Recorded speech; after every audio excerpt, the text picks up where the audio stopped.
I hope all of you are fine and doing good and working hard. Uh, I really admire all my students. And when I say all, I mean all FC students in any course and in every course. That this is a different medium. For me, totally different, but for you, it may not be. And for me, it is that I miss you people in my class, one thing, because your reactions and your faces, they are a great indicator. And here I miss that indicator too. But I wish you all the best. We have come a long way. A little is left, and inshallah, this shall pass. 10th century Arab traveler Masudi wrote that India was the portion of the earth in which order and wisdom prevailed in distant ages. So he is accepting the excellence of India in wisdom and in knowledge. Wisdom does not come without knowledge, I think. Knowledge doesn't have to be formal. Informal could be, but it has to be, wisdom has to be knowledge-based. This was how the world would once saw India and how India was itself.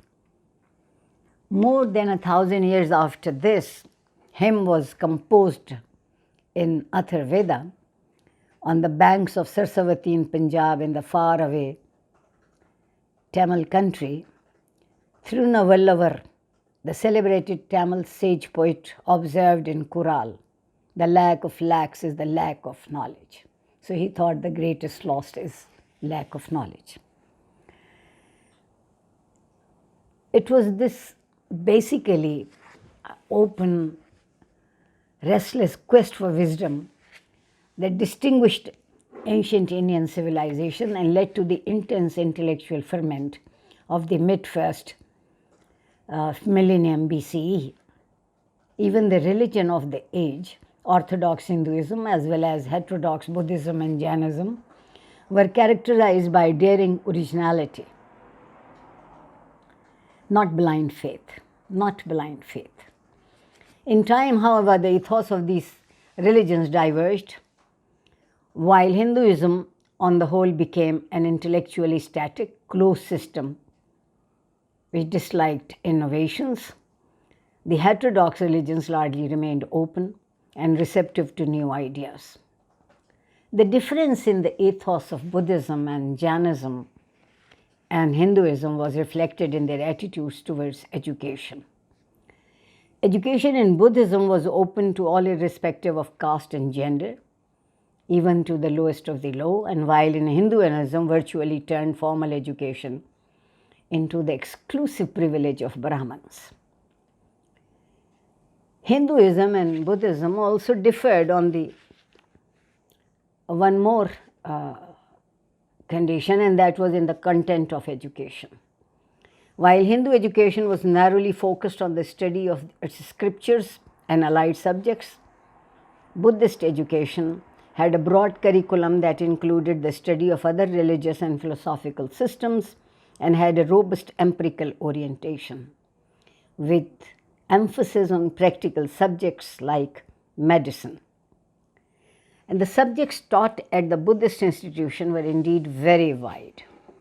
However, in keeping with Buddhism's generally rational and humanistic approach, Buddhist institution usually disdained to teach subjects like divination, spells, omens, astrology, ritual practices, and witchcraft.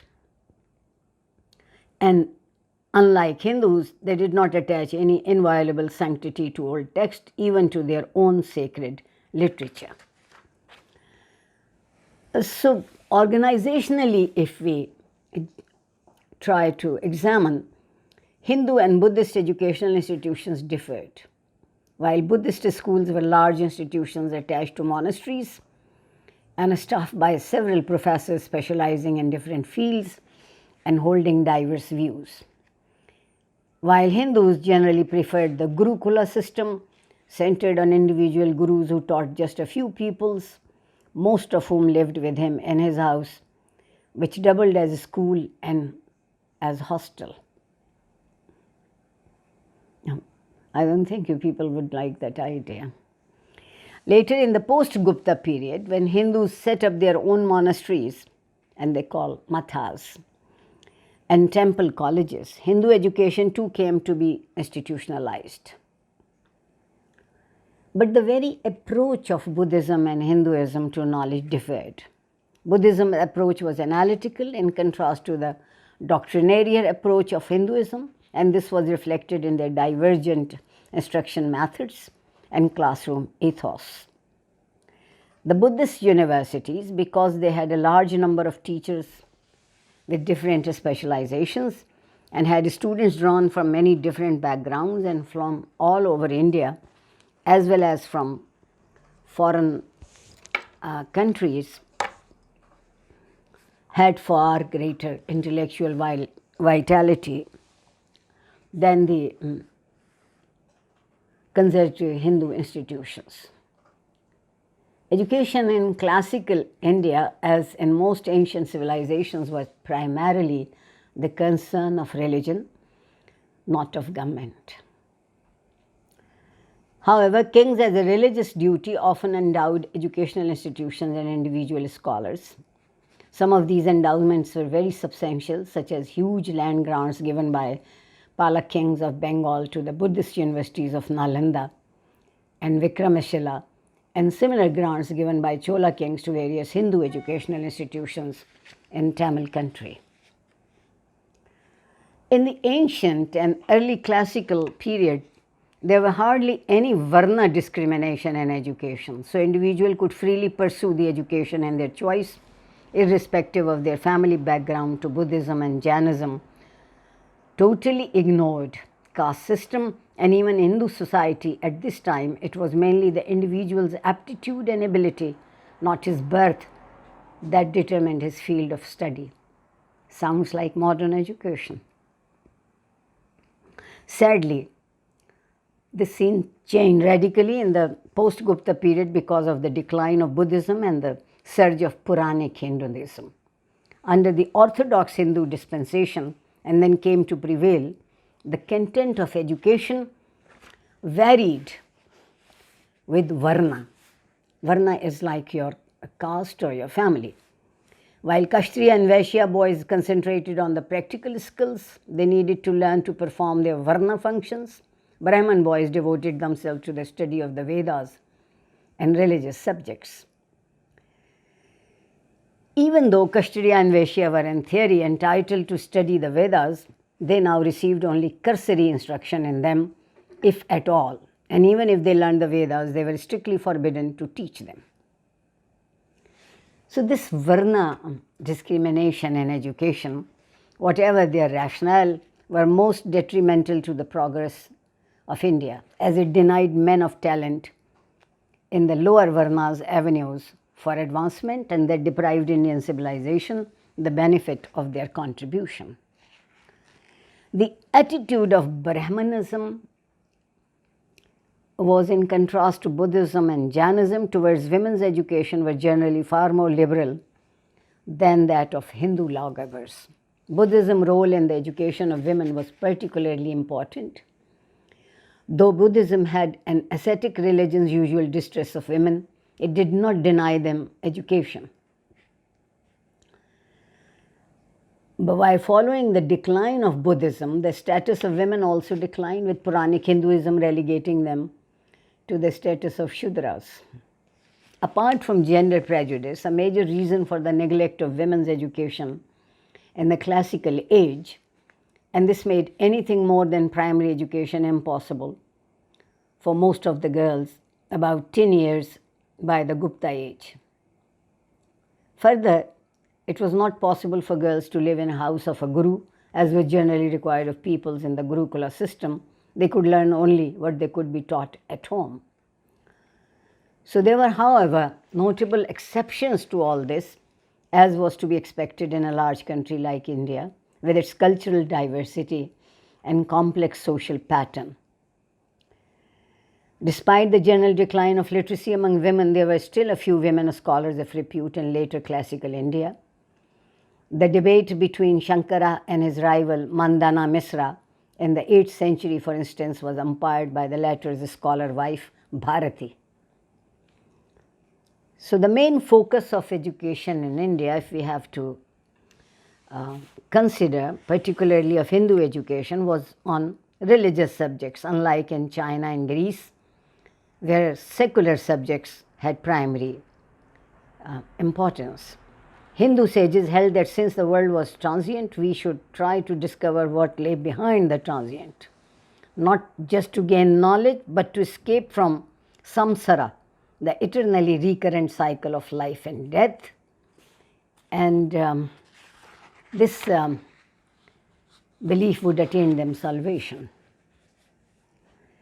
The scope of religious education was, however, very wide in India, and even an orthodox Vedic curriculum included, apart from the 4 Vedas, the 6 Vedangas, limbs of the Vedas: sacrificial practice, phonetics, etymology, exegesis, grammar, and astronomy, all of which were considered essential for the proper understanding of the scripture. But most of these subjects had no evident connection with religion, but were nevertheless given legitimacy in orthodox education by attributing their origin to venerable ancient sages or even to gods. And if you come to understand, traditionally, education in India began at home at the age of 5 with a ceremony called Vidyarambham, commencement of education. In our culture, sometimes back, I think, in some families it might be, there is a commencement of education of a child at the age of 4 years, 4 months, 4 days, and we call it maktab, I think. And at this age, in classical India, the child was taught the alphabet and numbers. But his formal education began only a few years later, when his Upanayana ceremony was performed and he was under the Gurukula system of Hindus. And he was entrusted to a guru with whom he normally lived until he finished his education several years later.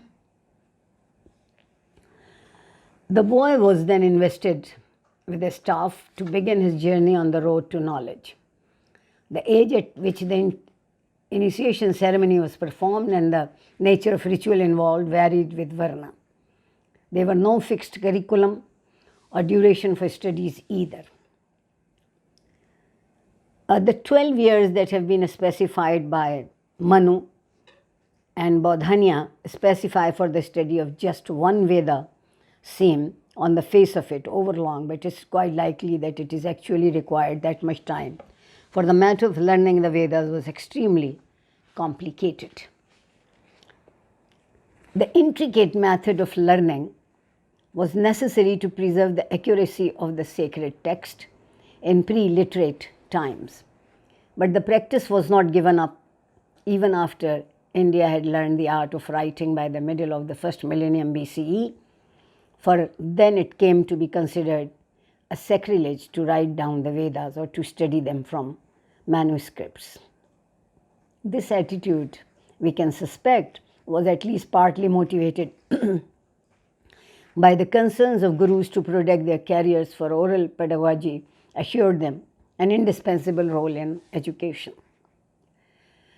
A major disadvantage of the rural system of learning was that it took an ordinarily long time to master even a single text.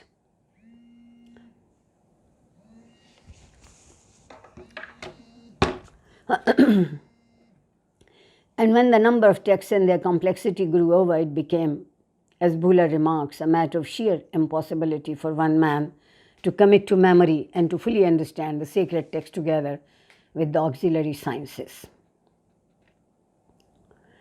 So the mindless way of learning and bitter critics even among ancient Hindu sages, and I quote, "The person who is able only to recite the Vedas but does not understand its meaning is a mere load-bearer."